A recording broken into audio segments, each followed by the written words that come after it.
paradiseworldvideos. Ooh,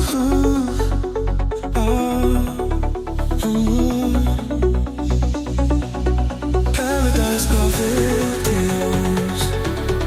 Where it all get paid. Paradise World Videos, we've got something different for you today. We're at the Freixenet Winery here in Sant Sadurní, and unbelievable. We're going to do a bit of wine tasting. It's going to cost you, if you're an adult, €20.50, and a child, you're looking at €15.50. You get a couple of tasters. Of course, 140 countries there they go out to, and a well-known brand, all in frosty bottles and different flavours and tastes, different colours, and we're going to go and check it all out. We're going to go and see a full tour of the old winery, how it's made. Really popular Cava, and this is it. Absolutely stunning outside, and they've got caves and wine cellars and everything. It'll cost you, like I said, €20.50. We'll give you 2 tasters and a full tour for an hour. Of course, over the years they've made a proper brand, and yeah, all different flavours, black frosted bottles and all kind of Cava.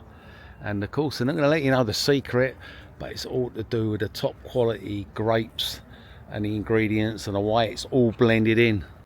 So yeah, we're going to go and have a look and check it all out. And yeah, it's got some caves in there as well.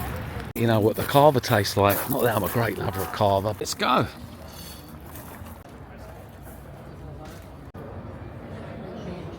We go in, as you can see, we've got the shop here, and these are all the different kind of drinks the old Freixenet produces. I don't know if there's any you recognise or any you like there, but yeah, looks like we're going to have to get one of these for the wife. Just see the prices. Hope they're a little bit reduced than what they normally are.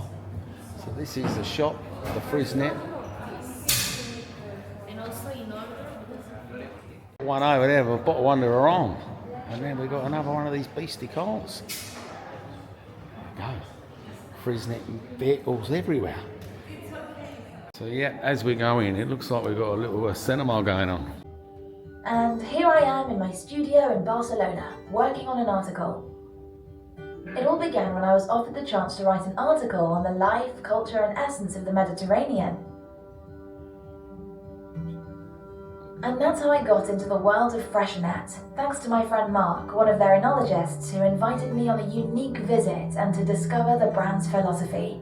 But before meeting Mark and discovering the essence of Freixenet firsthand, I wanted to know how it began, and I found a history packed with challenges and successes. Being together of 2 families, the Fires of the Freixenet estate and the Cellar of Sant Sadurní, wine growers since 1861. After getting married, Pedro Fere and Dolores Cellar decided to refocus the family business. They wisely moved from making still wine to sparkling wine, and they did it by using the traditional method, a product that today we know as Cava.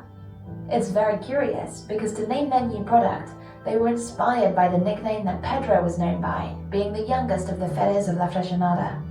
And that's how the brand that we all know today, Freixenet, came about. Thanks to Dolores' knowledge of wine and Pedro's business insight, the company soon garnered great success. Sadly, the Spanish Civil War took Pedro and his elder son. It was then that 2 women, Dolores and her elder daughter Pilar, took charge of the company. And in 1941 they took an innovative decision by creating one of the brand's most emblematic cavas, Carta Nevada. It became Freixenet's flagship, thanks to its distinctive frosted white bottle. In the 1960s, the company began to grow strongly under the management of Josep Ferrer.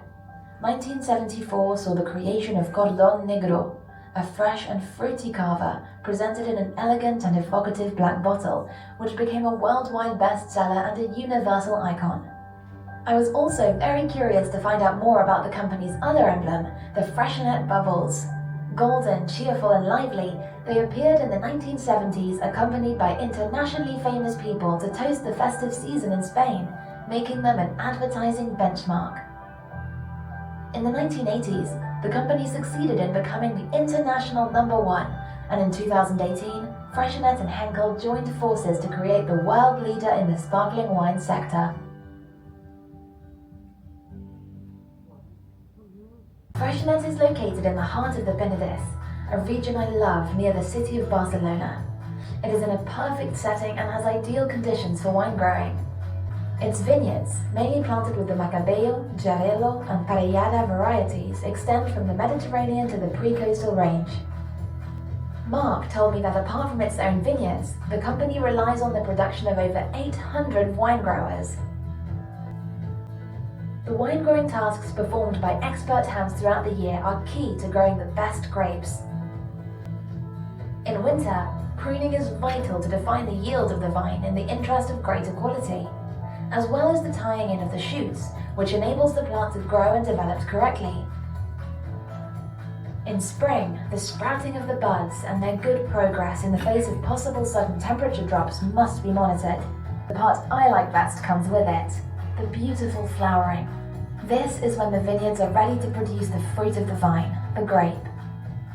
During these hottest months, enologists follow the ripening of the grapes, then determine the moment of optimum quality for the harvest. The production process begins with the pressing of the grapes to obtain the must from each variety and wine-growing region. In the 1970s, Freixenet innovated and overtook the sector by introducing pneumatic presses to improve the process in its most delicate stages. The resulting must is converted into cava-based wine through the first fermentation. It's amazing, because during those years, Freixenet also became the sector's first company to carry out the first fermentation in large stainless steel tanks with controlled temperature. And what are the next steps? After the first fermentation, the enology team in the laboratories select and mix the base wines to create the different Freixenet cavas. Something that catches my attention is that at Freixenet they grow their own yeasts with exceptional enological properties, which they have maintained for decades thanks to their research. Thus, they have been able to produce wines with aromas that adapt to consumers' tastes. The wine is bottled, adding sugar and yeasts that are responsible for the second fermentation. This process is carried out completely automatically and hermetically to guarantee food safety.